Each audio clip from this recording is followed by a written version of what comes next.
How does a tiny nation divided by 3 languages hold Europe together? The answer begins in the capital. At the core of the Belgian capital lies the Grand Place. Once a simple market for traders in the 13th century, this square burned almost entirely to the ground in 1695. The merchant guilds rebuilt it immediately, adding heavy gold leaf to project unbreakable wealth.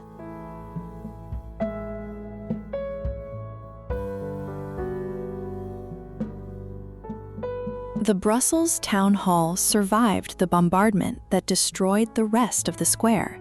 Its asymmetric stone tower rises sharply above the city, capped by a golden statue of Saint Michael slaying a demon, a medieval symbol of protection over the capital.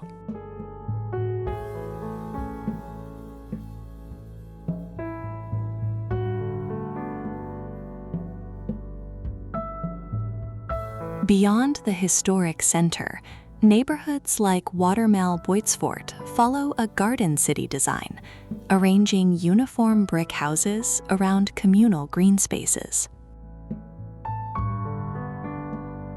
To the north, the port city of Antwerp drives the national economy.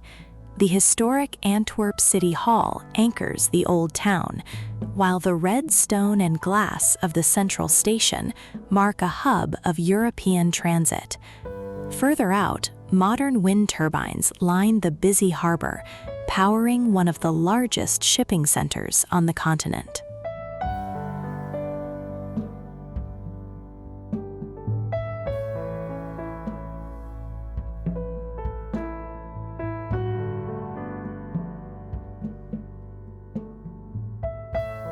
The Cathedral of Our Lady dominates the Antwerp skyline.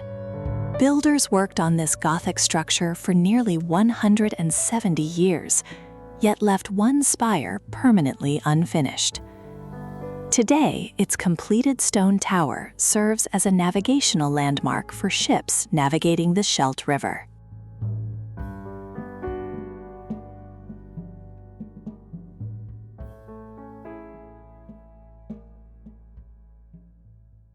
As evening approaches, the spinning blades of wind turbines reflect the changing energy infrastructure along the industrial docks of the Antwerp port.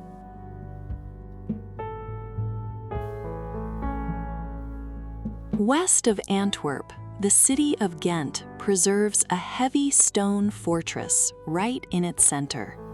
Gravenstein, or the Castle of the Counts, was built in the 12th century to intimidate the local population rather than defend them. Its thick battlements and moat control the junction of 2 rivers. Over the centuries, the fortress functioned as a courthouse, a prison, and even a cotton mill before locals saved it from demolition and restored its medieval walls.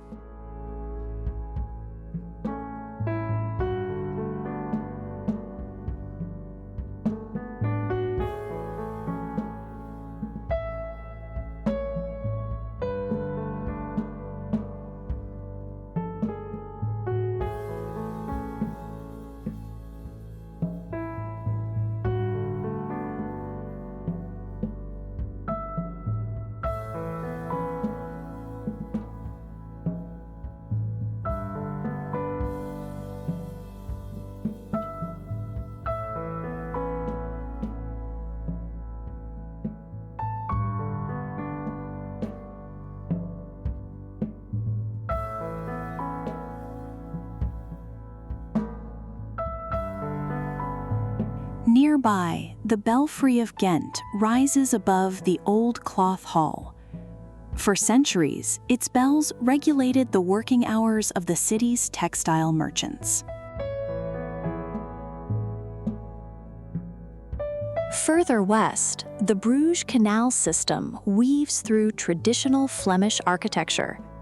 In the Middle Ages, these waterways made the city a wealthy international trading port, connecting local merchants to the North Sea. When the waterway silted up in the 16th century, the economy collapsed, leaving the brick houses and stone bridges largely untouched by modern industrial development. Today, small boats navigate the same routes where heavy merchant ships once carried wool, spices, and cloth.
The Dijver Canal forms one of the main arteries through the historic center, passing under weeping willows and alongside centuries-old brick facades.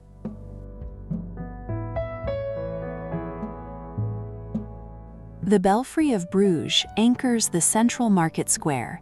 This medieval bell tower originally housed the city treasury and municipal archives, guarding the town's most valuable charters. Fires destroyed the upper wooden sections multiple times, resulting in the octagonal stone lantern that crowns the structure today.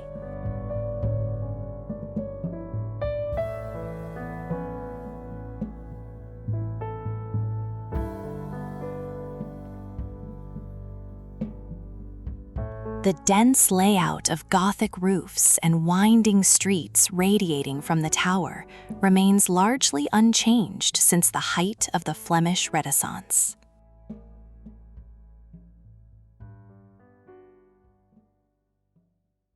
On quiet cobblestone streets like Wappenmakkerstraat, parked bicycles sit outside brick shop fronts, reflecting the everyday pace of a city built for pedestrians.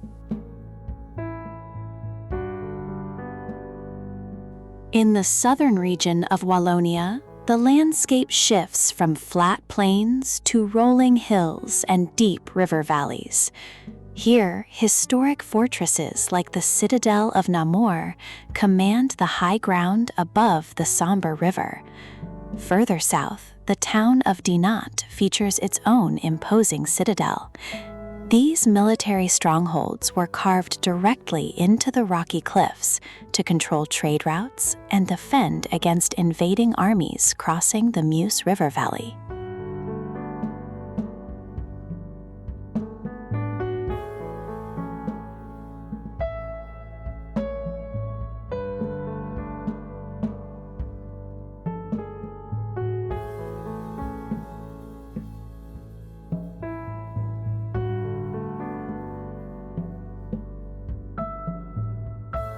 Below the fortress, the town of Dinant squeezes into a narrow strip of land between the cliff face and the water, centered around a distinctive onion-domed church.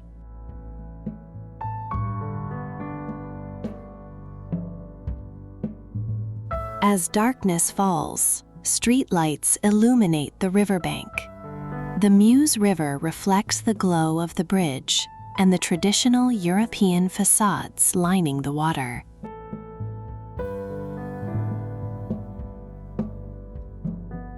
The rugged Ardennes region heights dozens of medieval castles.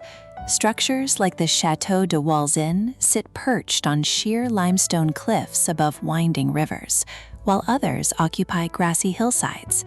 These isolated estates once guarded regional borders and collected tolls from passing merchants.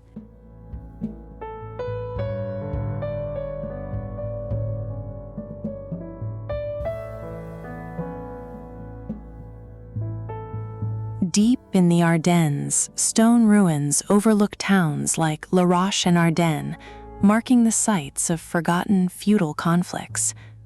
Nearby, the small historic village of Derby clusters along the banks of the Orth River. The quiet valleys and dense forests of Wallonia provide a natural border for a nation that sits at the crossroads of Europe. From the busy merchant squares of Brussels to these quiet river towns, Belgium continues to balance its divided history.